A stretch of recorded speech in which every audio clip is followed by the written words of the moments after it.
Welcome back to Battles of the American Civil War. And we finally have done what we have been saying is on the way for the last 3 months. The end of 1861 and into 1862. Well, not yet. This episode is going to be the end of 1861 with the last 3 battles of 1861 consisting of the last battle of the Trail of Blood on Ice, which was the Battle of Chustenahlah, and then the Battle of Mount Zion Church, and ending the year, Sacramento, Kentucky. All 3 not very long battles. Yeah, and this is probably going to be a very, very, very, very short show, maybe 20, 25 minutes. But not every battle's an hour. I didn't want to go into 1862 yet. That'll be the next episode. We'll start off with 3, 4 battles, depending on... Actually, we might have an A battle coming like right off the bat. Nope. Don't have an A battle till the middle of February. But a couple B's, C's, D's. Yeah. Battle of Chustenahlah, December 26th. Battle of Mount Zion, December 28th. And Sacramento, Kentucky was also on the 28th. And we're ending the year with 2 Confederate wins and 1 Union win. So Confederates really like whooping on the Indians. Yeah, the Indians didn't win one of those wars. They're like the first few games for Power 5 conferences in football. Playing Citadel or something. Right. Like they got to whip the shit out of them, like Appalachian State. Every once in a while, they kick a field goal to win. And block one. All right. First up, Battle of Chustenahlah. Like I said, December 26th. A band of 9,000 pro-Union Native Americans was forced to flee Kansas in bitter cold and snow in what became known as Trail of Blood on Ice. Confederate troops undertook a campaign to subdue the Native American Union sympathizers in the Indian Territory of Oklahoma and Osage County. Sure. And they wanted to consolidate control over there in Oklahoma. They attacked Chief Apathalehola's band of Creek and the Seminole, led by Chief Halleck Tustanoogie at Round Mountain and Chustenahlah, which we covered earlier a couple episodes ago. So This is the last one, and either these guys are going to get driven out for good, or they're all going to die. Either way, they got to go. The Confederates wanted to finish off the Indians by tanking them in their camp at Chustenahlah, which is a corruption of the Cherokee word Ustalana, meaning a shoal or a sandbar in a stream or creek. Well, they're right in the open. Okay. Right. In a well-protected cove on Bird Creek. Well, they were well protected. Colonel James M. McIntosh, Colonel Douglas H. Cooper, commanding the Indian Department, planned a combined attack with each of their columns, moving on the camp from different directions. McIntosh left Fort Gibson on December 22nd with 1,380 men. Okay, so you got Union colonels commanding the Indian forces? No. That's weird. No. McIntosh is Confederate. The Indian Department is their Indian Department on getting rid of the Indians. Oh, commanding the Indian Department. Yeah, right. Okay. McIntosh's brigade, which was led by James Queen McIntosh, obviously had 5 companies with South Kansas Texas Cavalry, led by Lieutenant Colonel Walter P. Lane, had the 6th Texas Cavalry Regiment, led by Lieutenant Colonel John S. Griffith, 7 companies of the 11th Texas Cavalry, led by Colonel W.C. Young, 4 companies of the 2nd Arkansas Mounted Rifles, commanded by Captain William Gibson, Bennett's Texas Company, commanded by Captain Bennett, obviously, and the Rock Rivers Ranger Company, commanded by Captain George McGregor, was detached to control Indians in the area of Estes-Kapkaki Valley. Today is the north side of Skiatook Lake, Oklahoma. And over on the Indian side, we already said it, Chief Apathalehola's led the Creek Indians. Chief Halleck Tustanoogie and Sonic Miko was named Billy Bowlegs, led the Seminoles there. Billy Bowlegs. Billy Bowlegs. That's a hell of a battle area. You kidding? Christmas Day, McIntosh was told that Cooper's force could not join him for a while, but decided to attack the next day, despite being outnumbered and facing severe cold weather conditions. McIntosh attacked the camp at noon. The 1,700 pro-Union defenders were secluded in the underbrush along the slope of a rugged hill. McIntosh devised a plan to converge the crest, verge on the crest, with the South Kansas Texas Cavalry, also known as the 3rd Texas, ordered to charge directly up the steep bluff on the foot. Oh, they got to go up it? Dang. The 11th Texas, there's never good when you're going uphill. The 11th Texas advanced to their left using a defile for concealment. What the hell is a defile? Narrow pass or gorge between mountains or hills. Okay, I should have said that. All right. While the 6th Texas circled to the right. As the Confederate attack progressed, it's like I'm Canadian. The Native Americans began. Grade 6, boys. The Native Americans began to fall back, taking cover for a while and moving back. The retreat became a rout as the Federals reached their camp. The pro-Union Native Americans tried to defend their position, but were forced away again by 4 p.m. Well, survivors fled. Many went all the way to Kansas, where they found loyal Unionists. Colonel Stand Wadey, with 300 Cherokee fighting for the Confederacy, intercepted the fleeing Creek and Seminole, killing 15. Chief Pataleahoya's band mounted no further resistance after this encounter. The Confederates followed no further, and the remaining Union fighters and their families trekked to Fort Row, Kansas, deprived of many of their provisions due to their being forced to flee in haste. Nearly 2,000 died at or shortly after their arrival due to mostly exposure and they went to a white settlement with all the diseases they never even seen before, and they all just got wiped out. That probably was worse than fighting in the battle. You ain't getting. The victorious Confederates captured 160 women and children, 20 blacks, 30 wagons, 70 yoke of oxen, about 500 Indian horses. How do they know they're Indian horses? Well, they're the Indians' horses. 700 head of cattle.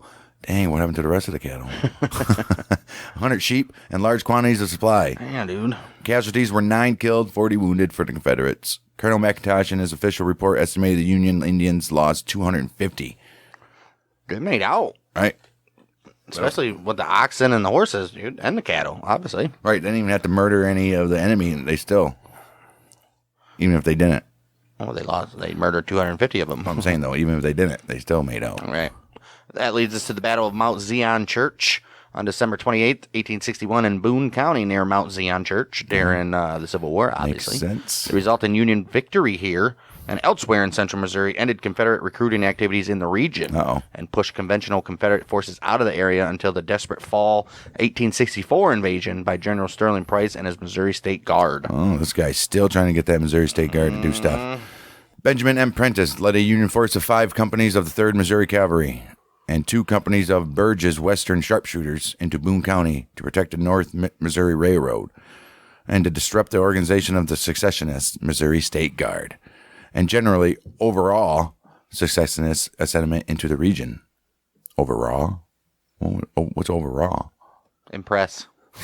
Impress so much that they become silent or inhibited. Use firepower to overawe the hostile tribes. Okay, so... So basically, get rid of the secessionist Missouri State Guard and be so impressive that everybody else is like, I don't want to mess with these guys. Right. Prentiss forces left the northern Missouri headquarters in Paul Maria, Missouri on the 24th of December. Well, after arriving in Sturgeon on December 26th, Prentiss learned about a concentration camp of State Guard near Hallsville. He sent a company to Hallsville the next day that fought a State Guard detachment under the command of Colonel Caleb Dorsey, and in a 10-minute skirmish about 1/2 mile north of Mount Zion Church, itself situated about 3 miles southeast of Hallsville and 15 miles northeast of Columbia. Okay, Prentiss's troops suffered casualties, including men taken prisoners, before retreating back to Sturgeon by 6 p.m. It was a tiny little battle. Right, it wasn't nothing too much, huh? Well, we got obviously Prentiss commanding the Union with the 3rd Missouri Cavalry and Burge's Western Sharpshooters with a strength about 440. Then we got Caleb Dorsey on the Missouri State Guard with their strength about 900. So 900. Missouri State Guard shrinking. Yeah. December 28th, about 2 a.m., Prentiss set out with his entire force to meet Dorsey's force, while the State Guardsmen numbered around 900. Most appear to have been local volunteers, many of whom were not armed with military weapons, although many had personal civilian firearms of various types, obviously. A detachment of Prentiss's force routed 1 company of guardsmen on the road from Hallsville, around 100 yards east of Mount Zion Church, and learned that the rest of the force was in the churchyard, situated on a high hill. The main campground was actually in a thicketed hollow immediately east in a thicket. It's like a... Thicketed hollow. Right. In a thicketed hollow immediately east of the church. Prentice advanced as like just tall grass in an open area. Right. Prentice advanced on the state guard position, making 3 charges. At the third, the Confederates exhausted their ammo, fell back to their wagons, and were overrun. The battle ended around 11 a.m. Mm-hmm. They were like, we're done. Done. Missouri State Guard was effectively routed from northern Boone County to Columbia. Dorsey's forces lost 25 dead, 150 wounded, and an additional 60 captured. Dang. Including an officer. Oh, Additionally, no. the Guardsmen lost wagons, 90 horses, and 105 arms. Oh, wow. The remainder dispersed, with Dorsey heading westward into Perch Township, the northwest section of Boone County, towards the Missouri River. After negotiation and exchange of prisoners, Dorsey made camp near Everett, Missouri. He said, I don't think we can do anything here in Missouri anymore. Huh? It's called the Missouri State Guard. Right. Jeez, oh, Pete. Within days, Dorsey received orders from State Guard Commander Major General Sterling Price to scatter his forces, whatever he had left. Mount Zion and the associated Battle of Roan's Tan Yard effectively ended attempts at formal State Guard organization in central Missouri. It's coming up probably next episode, Roan's Tan Yard. Right. Remaining elements of Dorsey's command crossed the Missouri and joined General Pierce in February of 1862. While guerrilla warfare reappeared to the south and west of Columbia, Confederates did not thereafter face Union forces in a conventional battle in the area until Price's raid in the autumn of 1864, which is 3 years later. Right. Today, the church and the associated cemetery are listed on the National Register of Historic Places. The cemetery grounds contain the remains of soldiers who perished and a memorial marker for the Missouri State Guard. Good for them. And there's the Missouri State Guard Memorial. Decent boys. Our last battle of the day, Battle of Sacramento, was just in a little engagement that took place in Sacramento, Kentucky on December 28th, 1861. Last battle of 1861, both the Union and Confederate forces recruited and drilled within Kentucky as the state's population displayed divided loyalties, which we know. Confederate Major General Leonidas Polk began taking Kentucky villages in September of 1861 with the blessing of Jefferson Davis, despite the protests of Confederate commanders Simon Bolivar Buckner and Leroy Walker. They're like, I don't think we should be doing this. Right. Kentucky's supposed to be neutral. President Jefferson Davis said, Well, Ann Arbor. Union Brigadier General Ulysses S. Grant approached using the Ohio River and stationed himself at the Paducah, arriving to face newly appointed Confederate General Elbert Sidney Johnston. By October, with both armies maneuvering in an attempt to gain the upper hand, 4th Battalion was ordered to Kentucky from Memphis, Tennessee, reporting to Colonel Adolphus Hyman. Hyman was charged with constructing Fort Henry and Fort Donelson, and had requested a unit of cavalry to support him. Gotta have cavalry. Right. Gotta have that cavalry. Force had with him 8 companies recruited from Alabama, Kentucky, Tennessee, and Texas, drilled for close combat. The majority of the force was armed with shotguns. That's not good. Right. You can't do close combat. He quickly established himself in the region, laying an ambush for a Union gunboat on November 20th and forcing it back. He continued to skirmish with gunboats for the remainder of the month. He captured a Union supply center on November 24th, narrowly avoiding a sniper's bullet that instead took the life of his surgeon, and received reinforcements of 2 new companies from Huntsville, Alabama. Dang, they took the surgeon out. That sucks. We got the Confederates, led by Colonel Nathan Bedford Forrest, strength about 200 to 300. And Major Eli H. Murray is on the Union side with a strength about 500 for this battle. So about even, maybe. I don't know. A little small little battle. On the morning of the battle, Forrest and his cavalry corps were approaching Sacramento. Corps. Right. Cavalry corps. She's got a bunch of corpses. Right. We're approaching Sacramento when they informed by a sympathizer named Molly Moorhead that the Union force led by Eli H. Murray was watering their horses nearby. Forrest, who had been wintering in camp near Hopkinsville with his family since Christmas, had already taken scouting reports that morning, which stated that the enemy force had been nearby, moving along the banks of the Green River. So he already knew this. He was like, thanks, Molly, but I already know. A little late on that one.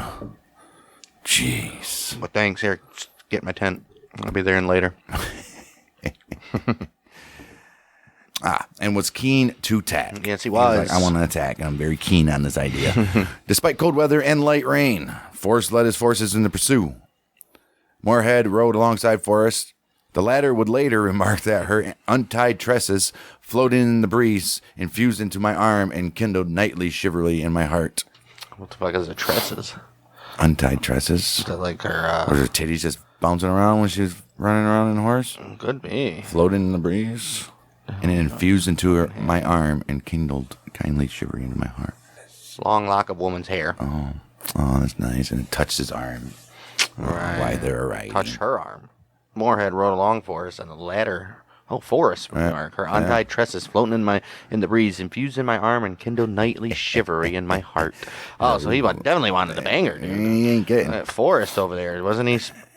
Wasn't he at home at Christmas with his wife? right. What the hell, What guy? are you doing, Forrest? Jeez. Well, Forrest let 200 cavalry troopers take one turn each on the Moorhead, and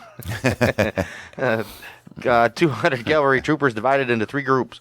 One dismounted to attack from the front while concealed by bushes and fences, while 2, one of 30 men and one of 60, remained mounted to outflank the Union forces, which were 500 strong. The Union forces were at first unsure as to the identity of the arriving troops. However, they returned fire once Forrest had fired the opening shot himself. Well, no shit. Right. He then led the cavalry charge personally, signaling it with a cry to the bugler of, "Blow the charge, Isham!" The outflanking forces, something like that. Right. The outflanking forces then became embroiled in hand-to-hand combat. That's what his specialty was, too. With now fleeing Union troops, led by the impetuous Chief Tane. He swooped down upon our foes with such terrific yells and sturdy blows as might have them believe a whole army was on them. And turning tail, they fled in the wildest terror, a panic-stricken mass of men and horses, cutting and shooting right and left, and Forrest himself, in his fury, ignoring all command, and always in the thickest of the melee. Recollections of Private Adam Johnson. Or recollections. Right. Recollections. Which he became later a brigadier general of the Confederate forces. So good for you. Look at good quote, Adam Johnson. Not only that, look at Forrest. Right. Showing how badass he is out there in the thick of I think he was things. just showing up for... Old Moorhead over there. He probably was, too. He's like, we've never seen him do this before. He's like, what the hell? An eyewitness account by Confederate Private James Hammer noted that Forrest personally killed 9 enemy soldiers, despite having his horse shot out from under him.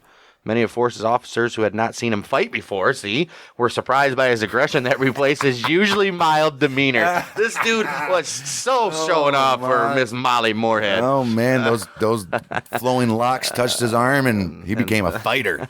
Became a warrior. Union and Confederate sources disagree on the number of casualties. Of course they do. Right. With Union accounts recording the deaths of 2 officers and 8 men, with 13 prisoners. Confederate sources state that closer to 100 were killed and 35 captured.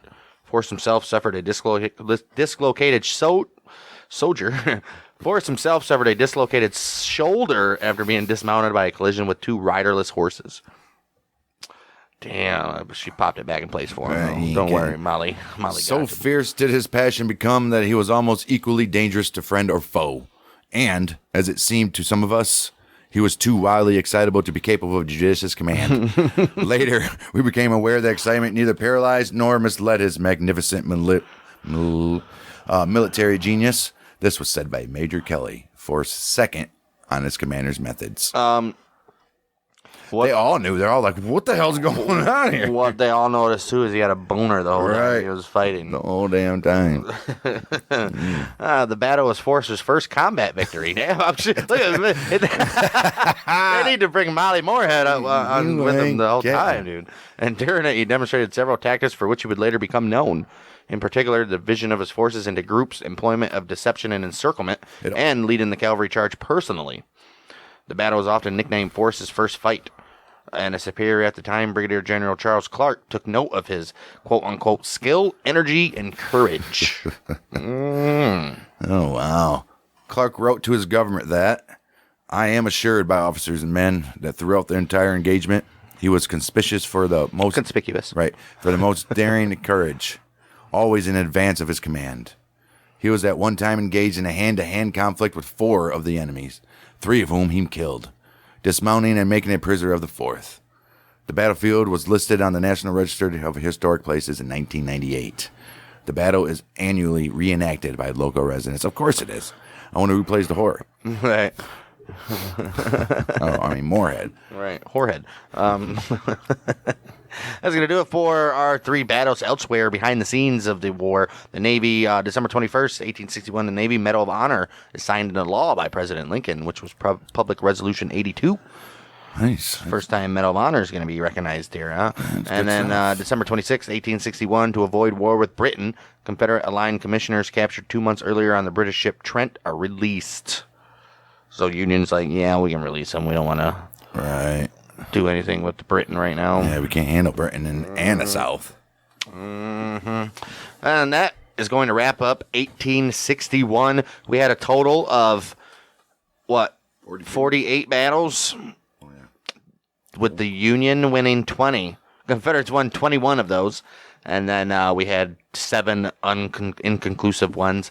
The big thing to note for 1861, Confederates won 3 Class A battles, all 3 major battles of 1861. Union got none. Union won 3 Class B battles. Confederates won 2. Union won 5 Class C battles. Confederates won 4.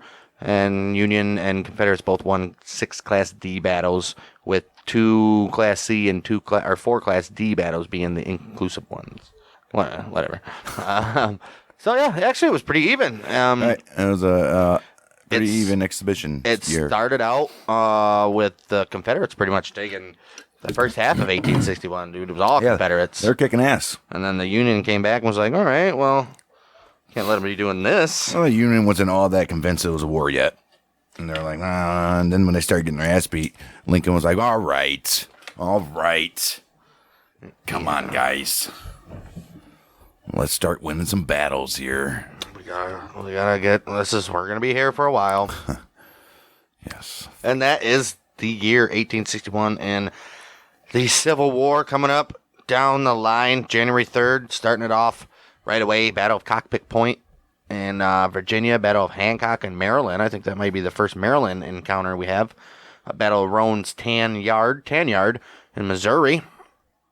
And then we got all the way till February 11th through the 16th for our first Class A battle of the year, Battle of Fort Donelson. And then it's Class B after that, and then another Class A, Battle of Island Number 10, Battle of Pea Ridge. B's, C's, another Battle of Battle of Glorietta Pass. Like we said, we got some moitering about to happen here. And we have the Battle of Shiloh, the Battle of Forts Jackson and Phillips, the Siege of Corinth, the first Battle of Winchester, the Battle of Gaines Mill, the Battle of Malvern Hill, the second Battle of Bull Run, big one right there, Battle of Antietam, Battle of Perryville, the Battle of Fredericksburg, and end out the year on December 31st, 1862. Well, actually goes into 1863 with Battle of Stones River. Those are all Class A battles, so we got a lot of them, and majority of these battles are B's as well. So lots of major shit coming up down the line here for these guys. Yes. Same goes for 1863, pretty much. Look at after 1863, dude. It's ridiculous. The Union just takes over. Even after 1862. 1862, the Union pretty much just is like, yeah, boys, we're winning this. Yeah, it's over. We're not playing anymore. Somehow it took another 4 years. Right. We're not playing anymore, guys. That's going to do it for us in this episode. Battles of Chustenahlah. Battle of Mount Zion Church, Battle of Sacramento, Kentucky. We'll be back next week for starting off 1862 with at least 3 battles. Cockpit Point, Hancock, Roan's Tan Yard, at least, maybe more, depends on how long they are. And with that being said, if you guys are fans of true crime stuff, we got another show called Outlaws and Gunslingers where we cover everything from Wild West, Prohibition, gangs, Oklahoma City bomber, Unabomber, all that type of stuff like that. Jonestown, everything between then and there and everything else. And that's on the Creative Control Network. You can go check that out. Outlaws and Gunslingers, wherever you get your podcasts. And that's going to do it for us. Outlaws. Not Outlaws. Oh, jeez. The battles of the American Civil War. We'll be back next week. This is the Mouth of Michiganders with Bang Dang.